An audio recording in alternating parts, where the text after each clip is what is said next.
Le secrétaire général du Conseil des ministres, Reynald Lubéris, demande au Premier ministre nommé Jean-Michel Lapin de démissionner afin, je cite, de libérer le président Jovenel Moïse. Cela permettrait au chef de l'État d'engager des négociations avec les acteurs politiques en vue de trouver un accord minimal pour sortir de l'impasse actuelle, selon Reynald Lubéris. Il avertit qu'une éventuelle démission du président va aggraver davantage la crise, affirmant que certains de ceux qui réclament à corps et à cri le départ prématuré de Jovenel Moïse n'avaient jamais reconnu sa victoire. Les Petro-Challengers regroupés au sein de la structure baptisée Non Pape Dormi réclament la démission immédiate du président Jovenel Moïse pour qu'il puisse se mettre à la disposition de la justice. Salvatore Richardson Saint-Victor et Vélina Élisée Charlier, deux membres de cette structure, exigent également des sanctions contre tous ceux qui sont impliqués dans la dilapidation des fonds Petro-Caribé. Ils invitent la population à participer massivement à la grande manifestation prévue dimanche à Port-au-Prince et dans plusieurs villes de province. Les déclarations de Salvatore Richardson Saint-Victor et Vélina Élisée Charlier au micro de Jean-Louis Fanfan. Nous prenons notre publication deuxième partie rapport, mais nous prenons arrêt de bail pressé. Nous prenons tout pour la justice mettre la branle sans perdre du temps. Nous saisissons un groupe méchant qui est dans le politicien, businessman, axi pocket, diplomate, mettez ensemble pour gagoter plusieurs milliards de dollars verts qui doivent servir pour le développement du pays. Deuxième partie rapport la Cour des comptes sous gestion Petro-Caribé montre à clair que il y a un complot contre le pays, et spécialement contre les gens qui sont plus pauvres.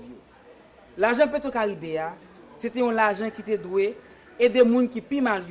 Et aujourd'hui, c'est l'argent ça même qui tourne au fret, qui a les peuples haïtiens qui prennent bien pour remettre. Nous constatons que les dirigeants ne pas faire procès avancer comme ça doit. Mais comme ça tout, nous avons flambeau mobilisation par jamais descendre. C'est mobilisation nous qui fait deuxième partie rapport disponible et c'est mobilisation ça qui mène nous dans le procès Petro-Caribé qui c'est un passage important, qui c'est un passage obligé pour mettre bout dans la corruption et l'impunité en Haïti. Pour voir en place la contrôler tout appareil de l'État, qui est exécutif, qui est législatif, qui est pouvoir, la justice. Ils mettent pied dans tout le système judiciaire. Jean te dit il a fait ça pour bloquer le procès Petro-Caribé. Ça montre à clair, pas aucune volonté pour le procès à réaliser. Pour faire route à procès Petro-Caribé, nous ne pouvons pas demander le président Jovenel Moïse, qui a Mélissal dans tout rapport, pour lui remettre démission et puis mettre tête disponible par la justice. Nous demandons pour la justice mettre interdiction de départ et puis poser scellé sur tout bien avec business moun qui impliqué dans un scandale voler l'argent Petro-Caribé. C'est pour la justice agir, nous commencer à passer bien et puis bloquer l'argent moun sa yo. C'est pour kayo tourner dispensaire pour peuple la joindre soin. C'est pour château à gros kayo servir bibliothèque à l'école pour ba petit peuple là bon gens l'éducation. Dimanche 9 juin, nous avons demandé la police pour collaborer avec la population qui peut réclamer justice. La bataille contre l'impunité et la corruption, c'est bataille la police liée. C'est bataille pour les policiers toucher comme ça doit pour être capable de soutenir les familles sans gratter tête. La police ne doit pas tolérer l'impunité. La police ne doit pas tolérer la corruption pour la population et puis pas prendre en provocation. Population, tout le monde qui vient participer dans une journée manifestation pacifique, ça. Marcher correct, marcher en groupe, marcher à l'eau, pancarte nous, marrer risque nous bien serré, mettre casquette nous sous tête nous, venir marcher dans le pays. Le secrétaire général du Conseil des ministres, Reynald Lubéris, dit reconnaître le droit constitutionnel de tout citoyen au groupe de citoyens de manifester son ras-le-bol en réaction à la marche pacifique prévue ce dimanche.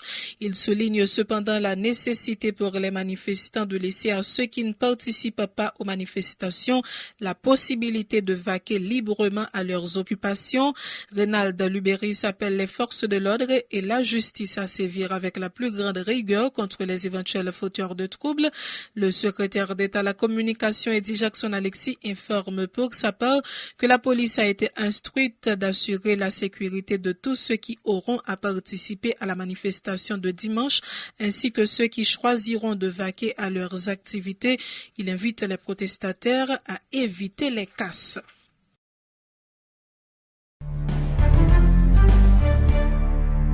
Il faut dire qu'une situation de tension a régné ce vendredi au Champ de Mars et à l'avenue Christophe au niveau de Carrefour Tifou.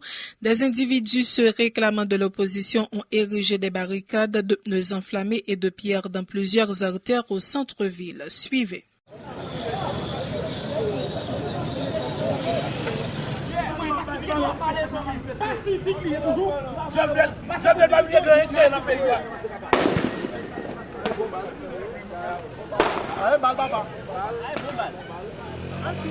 Je dis à peuple haïtien dit au bouquet avec question corruption ça.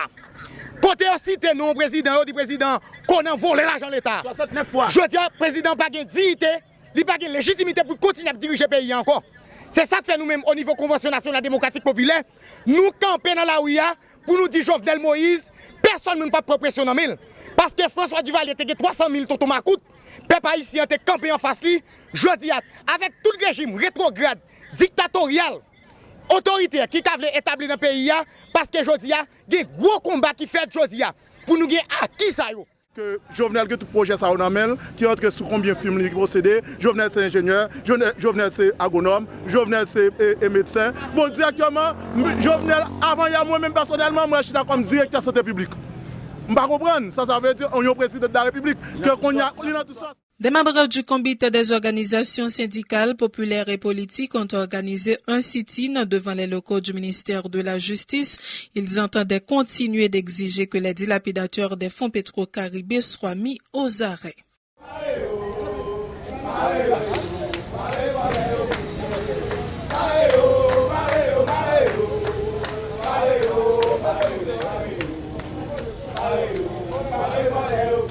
Bon, je dis, quand vous nous dites là, c'est un petit chauffeur j'arrête n'a bail pour nous préparer dimanche là bien.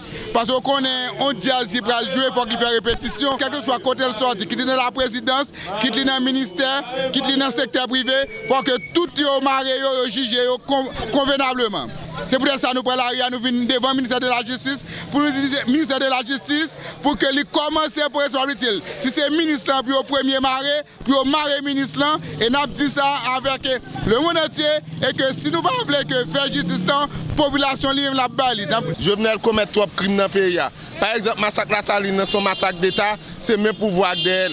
C'est ça fait nous-mêmes journée, je dis, en prélude avec manifestation qu'a fait dimanche, nous prenons la devant le ministère de l'Injustice pour nous faire sitting ça, pour demander la justice pour responsabilité devant Zach banditisme que pouvoir ça à commettre dans le pays. C'est ça que fait nous demander la justice pour responsabilité, surtout dans le rapport dossier Petro-Caribé, pour tout le monde qui est impliqué dans le rapport, ni de loin ni de près, qui participe dans dilapider fonds Petro-Caribé puis aller en prison et puis reprendre avec Zakio pour la justice de puis mettre en prison. Moïse, nous ne pouvons pas reconnaître comme président du pays encore pour le démissionner, pressé. Et mais si on pas démissionné, c'est le peuple là même qui a déchouqué Jovenel avec tout acolyte sur le pouvoir. Bourgeoisie qui est Jovenel, international qui est Jovenel côté lié, n'a demandé de prendre distanciation avec Jovenel. Et si vous n'avez pas une distanciation avec Jovenel, c'est tout capé pour casser. La population va marcher chercher comme Petro-Caribé. Je ne veux dire, nous ne pouvons pas poser des questions pour demander comme Petro-Caribé encore. Le rapport a dit nous côté comme là, et le peuple a marché chercher comme blanc, quel que soit côté lié. C'est pour ça que nous disons 4 millions de monde dimanche après la rue pour aller chercher 4 milliards de dollars, l'argent Petro-Caribé, mafia, Jovenel, Matéli, la mode, la lo, et puis l'acolyte volant. Lancement ce vendredi d'une série de formations en ligne sur l'éthique judiciaire à l'intention des magistrats haïtiens assis et debout et les autres acteurs de l'appareil judiciaire. Une initiative du Conseil supérieur du pouvoir judiciaire de concert avec la mission des Nations Unies pour l'appui à la justice en Haïti visant à renforcer la capacité des juges dans la prévention et la lutte contre la corruption. Le président du CSPJ et de la Cour de cassation, René Sylvestre, a dans son allocution allocution placé la formation des juges parmi les priorités du Conseil supérieur du pouvoir judiciaire.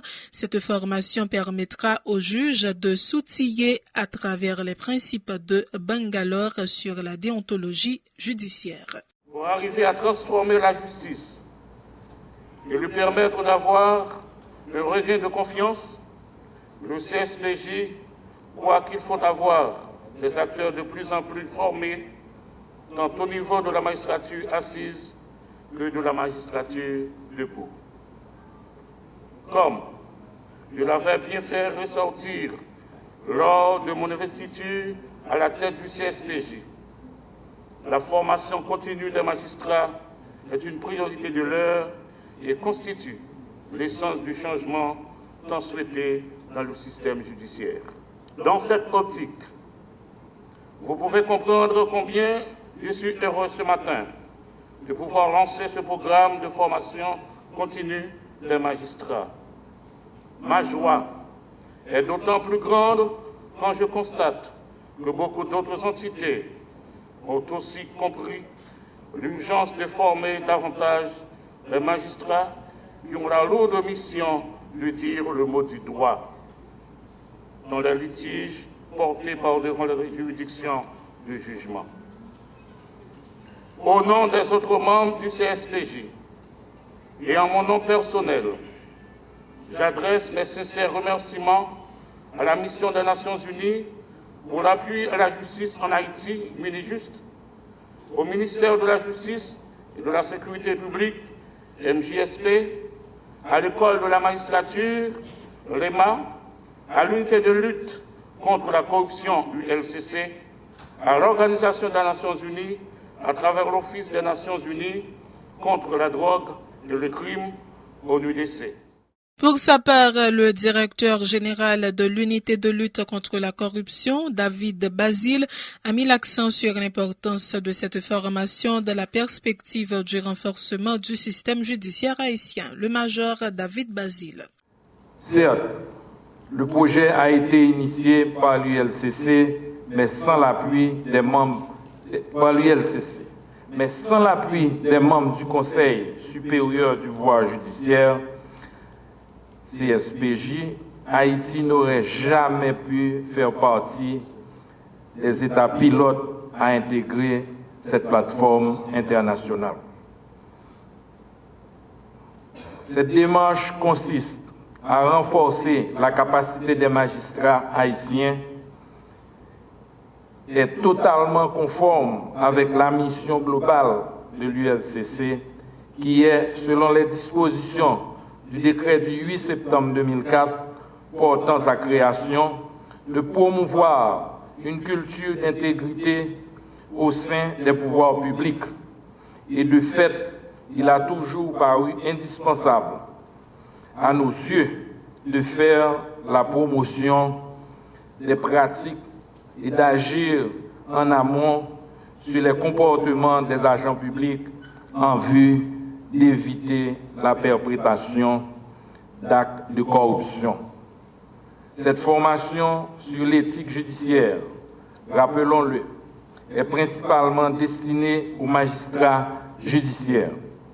Ces derniers constituent des partenaires privilégiés de l'ULCC dans le difficile combat contre la corruption. C'est le temps d'une pause à ce journal.